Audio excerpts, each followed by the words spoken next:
श्री सद्गुरुनाथ महाराज की जय। परम पूज्य गुरुदेवता श्री कलावती माता की जय।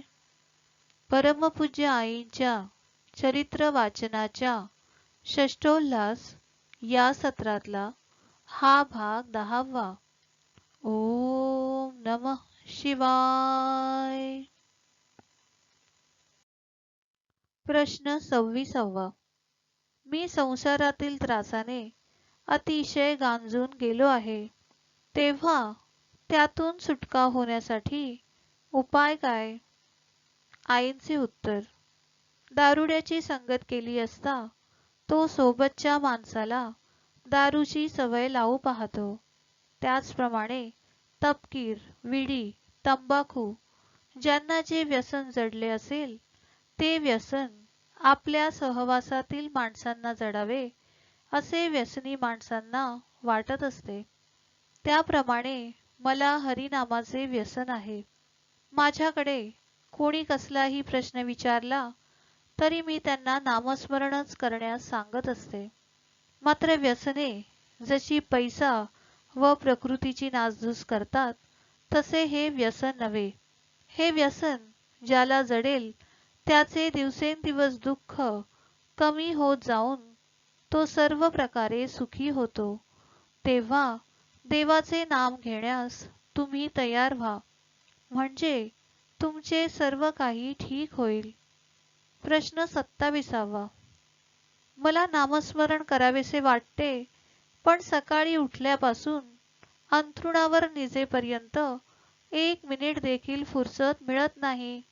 म्हणून आपण सांगा की मी नाम केव्हा घेऊ? आईंचे उत्तर: रोज आंघोळीला सुरुवात केल्यापासून धोतर नेसेपर्यंत ओम नमः शिवाय म्हणत जा. मग तर फुरसतीचा प्रश्न नाही ना. प्रश्न 28वा. मी राहतो कर्जतला आणि कामावर जातो मुंबईला.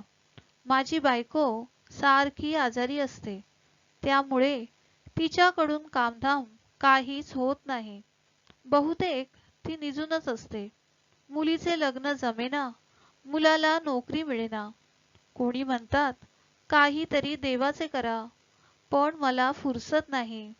5 वाजता उठतो, म्हशीची धार काढणे वगैरे माझ्याकडेच असते. माझी कामे आटोपेपर्यंत 7:30 वाजतात.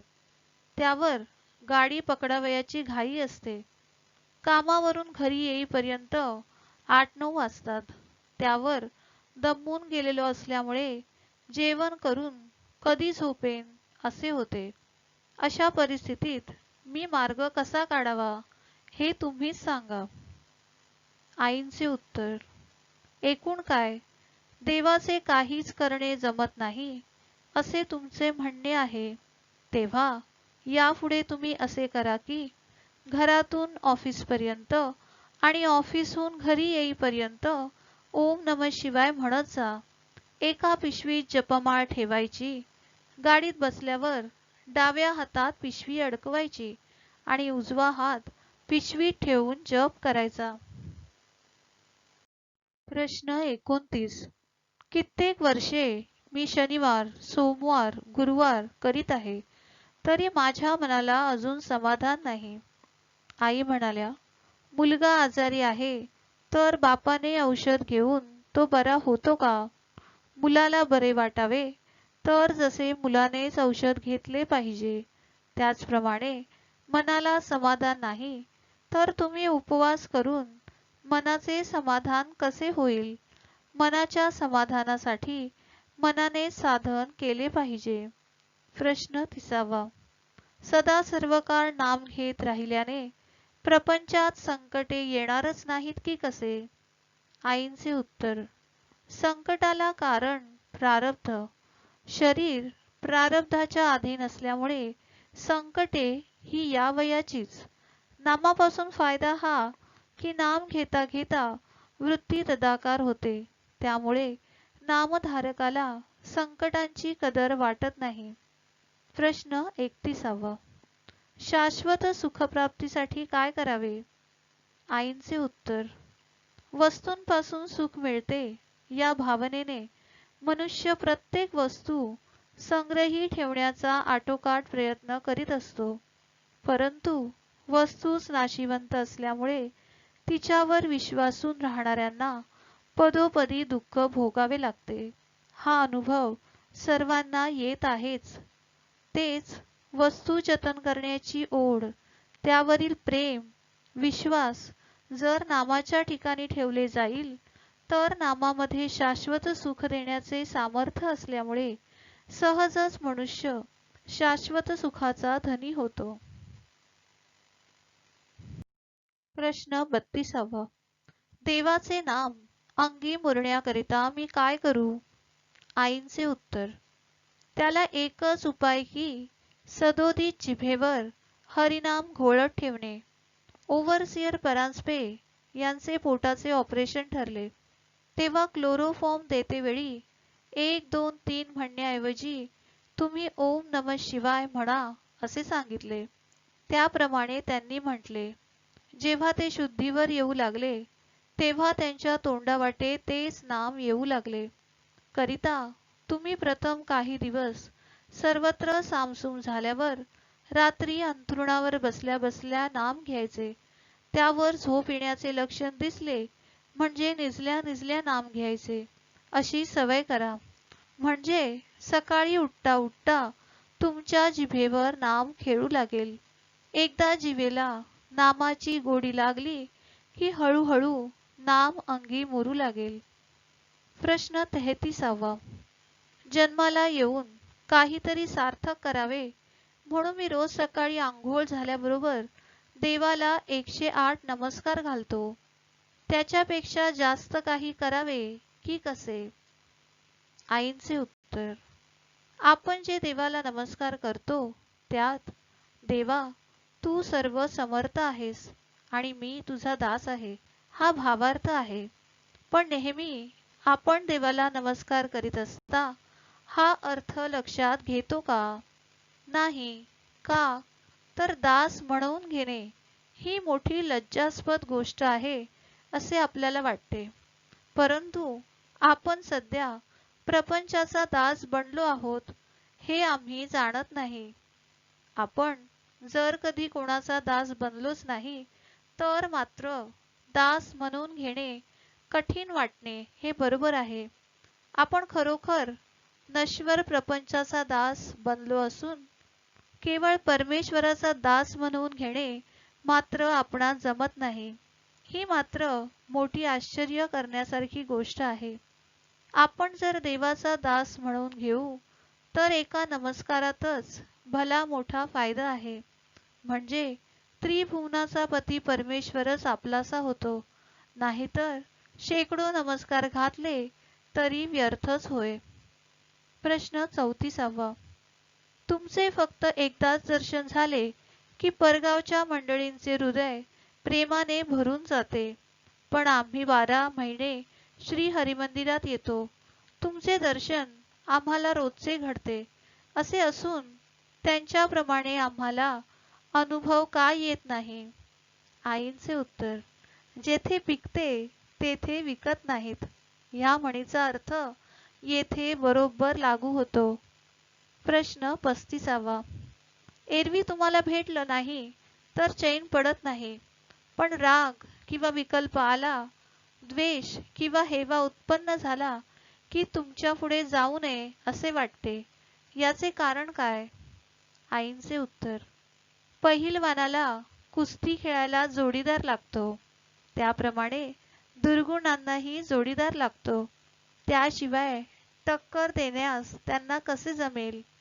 एका हाताने टाळी वाजत नाही या म्हणीचा अर्थ येथे लागू होतो. प्रश्न 36.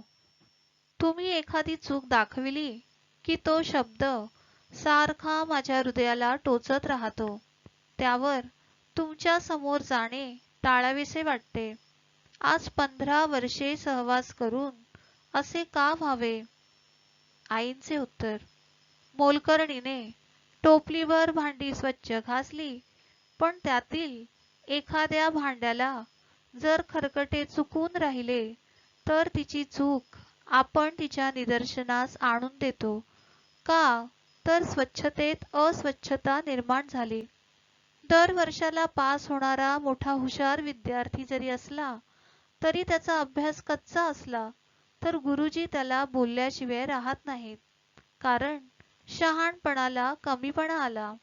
त्याप्रमाणे तुमच्याकडून अचूक कामे घडावी हा माझा उद्देश असल्याने त्या त्या वेळी मला चूक दाखविल्याशिवाय राहवत नाही. संतांचे मुख्य कार्यच हे की आडमार्गाने जाणाऱ्या मनाला सुमार्गाला लावणे आणि जनांनी संतांच्या सहवासात राहण्याचा मुख्य उद्देश हा की स्वतःच्या मनाला योग्य वळण लागावे करिता संतांनी आपली चूक दाखविली असता त्याबद्दल आपण त्यांचे आभार मानून पुन्हा तशी चूक होऊ न देण्याबद्दल खबरदारी राखली पाहिजे. पायाला एखादा काटा लागला तर तो निघेपर्यंत आत सारखे ठुसठुसत असते. त्याप्रमाणे आपल्या हृदयात जोपर्यंत मलिनता आहे तोपर्यंत आपली चूक कोणी दाखविली तर आपणास खपत नाही. एकदा हृदय निर्मळ झाले म्हणजे कोणी कितीही बोलले तरी काहीच वाटत नाही. प्रश्न 37. देवाला नमस्कार कशाकरिता करावयाचा? तसेच उभ्याने हात जोडणे, गुडघे टेकून हात जोडणे, अर्ध साष्टांग आणि साष्टांग या 4 प्रकारच्या नमस्कारात श्रेष्ठ कोणता समजावा? आईंचे उत्तर. मनुष्याच्या हृदयात नेहमी मी मोठा, मला सर्व कळते, माझे सर्वांनी ऐकावे हा भाव अंतर्यामी स्फुरत असतो. म्हणून तू मोठा मी लहान, तू सर्वज्ञ मी किंचितज्ञ, तू समर्थ मी असमर्थ, तू देव मी दास हा भाव दृढ व्हावा आणि लीनता अंगी मुरावी या उद्देशाने थोर पुरुषांनी नमस्काराची पद्धत काढली असल्याने साष्टांग नमस्कारच श्रेष्ठ गणला जातो. प्रश्न 38. संसारातील तापत्रयाने उद्वेग असह्य झाला म्हणून मी 1 महिनाभर सत्सहवास केला तरी अजून समाधान नाही, हे कसे? आईंचे उत्तर. भडकलेला अग्नी एकदम विझणार कसा?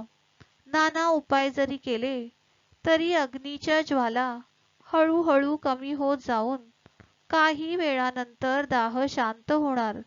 त्याप्रमाणे संसारातील उद्वेगाने तापून भडकलेल्या मनाला सत्सहवास व संतांचा बोध जरी मिळाला तरी ते हळूहळू शांत होत जाणार आणि मगच समाधान मिळणार. प्रश्न 39. मला वाटते माझ्या हातून कोणत्याही प्रकारचे वाईट कर्म होऊ नये, पण सर्व प्रकारचे वाईटच घडते. नंतर त्या गोष्टींबद्दल हळहळ वाटते. यावर मी काय उपाय करू? आईंचे उत्तर. इंद्रियांना अयोग्य वळण लागल्यामुळे असे घडते. त्याला उपाय म्हणजे एखादे वाईट काम करण्याबद्दल मनात विचार आला की ते काम पुढच्या आठवड्यात करण्याचे ठरवावे. त्यापासून हा फायदा होईल की तोवर विचार आपसुकच बदलून जाईल. पण एखादे चांगले काम करावेसे वाटले तर ते मात्र लगेच करून सोडावे. पुढे करू म्हटले की त्यात नुकसान आहे, कारण ती वृत्ती नंतर राहत नाही. प्रश्न 40. मी कधीकधी दातात काडी घालते म्हणून माझ्या सुनेने आज मला घराबाहेर घालवून दिले. BA झालेली आहे तरी एवढी कशी तिला अक्कल नाही? आईंचे उत्तर. पिकलेले पान गळून पडताना हिरवे पान हसते का? तर त्याला त्या स्थितीचा अनुभव नाही.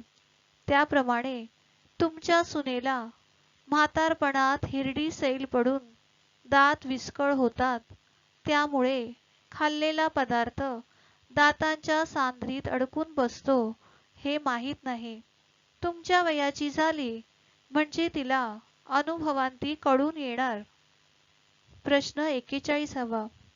मुलाला मी म्हणाले, पोटात 9 महिने तुला जतन केले, गोमूत काढून जीवापलीकडे तुला सांभाळले, अनेक दुखण्यांपासून तुझे रक्षण केले, पण या सर्वांचे फळ म्हणजे घराबाहेर मला काढणे हेच की काय? तो म्हणाला, मला सांभाळण्यास तुला कोणी सांगितले होते? जन्मल्याबरोबर मारून टाकले असतेस तर हा प्रकार झाला नसता. एकंदरीत तो देखील बायकोला 2 शब्द सांगू शकला नाही. तुम्ही तरी सांगा, हे योग्य आहे का?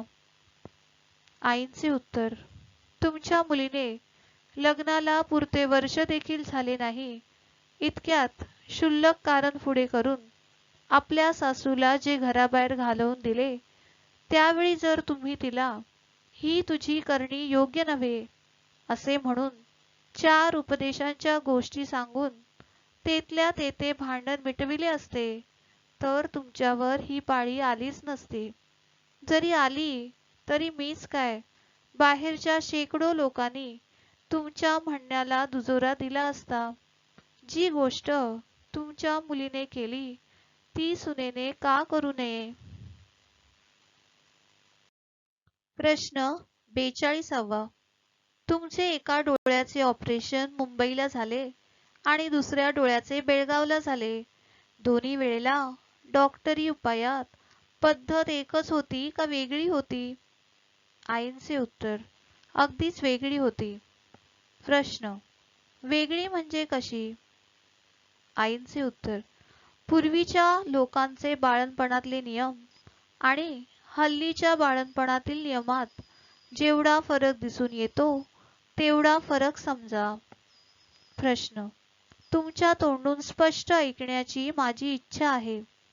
आईचे उत्तर, पहिल्या डोळ्याच्या वेळी 6 वाजता दवाखान्यात जाणे झाले आणि 8 वाजता ऑपरेशन झाले. 24 तास हलावयाचे नाही. 10 तासानंतर 4 चमचे दूध कोणीतरी हळूहळू तोंडात घालावयाचे. दुसरे दिवशी मात्र जेवण घेण्यास हरकत नाही, ही डॉक्टरांची सूचना. तिसरे दिवशी टाके काढणे झाले. डॉक्टर रोज लोशनने डोळा धुवून लाल औषधाचे 2 थेंब आणि पांढऱ्या औषधाचा 1 थेंब अशी 2 औषधे घालीत असत आणि 7-8 फेऱ्यांचे एक कापड गुंडाळीत. नर्स रोजचे रोज डोक्याला तेल घालून केस विंचरीत असे. 8व्या दिवशी स्वस्थानी जाणे झाले. डॉक्टरांच्या सांगण्याप्रमाणे ते महिनाभर रोज लोशनने डोळा धुवून दवाखान्यातील प्रमाणेच औषध घालणे होई. 1 महिनाभर ऑपरेशन केलेल्या डोळ्याच्या बाजूला वळून निजावयाचे नाही, खाली वाकून काही करावयाचे नाही, डोक्यावर ऊन पाणी घ्यावयाचे नाही. दवाखान्यातून निघतेवेळी घातलेला गॉगल नंबर मिळेपर्यंत घालावयाचा. फक्त झोपतेवेळी तेवढाच काढावयाचा. 3 महिनेपर्यंत लिहिणे वाचणे करू नये आणि चुलीपुढे जाऊ नये अशी डॉक्टरांची सूचना होती. दुसऱ्या डोळ्याच्या वेळी ऑपरेशनच्या पहिल्या दिवशी इंजेक्शन दिले व पापण्या काढल्या आणि डोळ्यात औषध घालणे झाले. कॉटवर निजवल्यावर हातपाय हलविण्यास हरकत नाही, मान तेवढी हलवू नका. 4 तासांनी चमच्याने तोंडात दूध घालणे. 24 तासानंतर शिरा किंवा मऊ भात घेणे. 5व्या दिवशी जेवण घेण्यास हरकत नाही. टाके घातले नव्हते. डोळा लोशनने न धुता रोजचे रोज फक्त 1 औषध घालून घट्ट चिकटपट्टी लावणे व एका फेऱ्याची पट्टी बांधणे. दवाखान्यात असेपर्यंत विंचरणे नाही. 8व्या दिवशी घरी डोळ्यांच्या पट्टीसह जाणे. गॉगलचे काम नाही.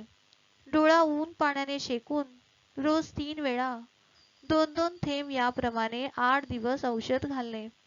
8 दिवस लिहिणे वाचणे करू नये. महिनाभर डोक्यावरून पाणी घेणे. चुलीपुढे जाणे करू नये अशा डॉक्टरनी सूचना दिल्या. ओम नमः शिवाय.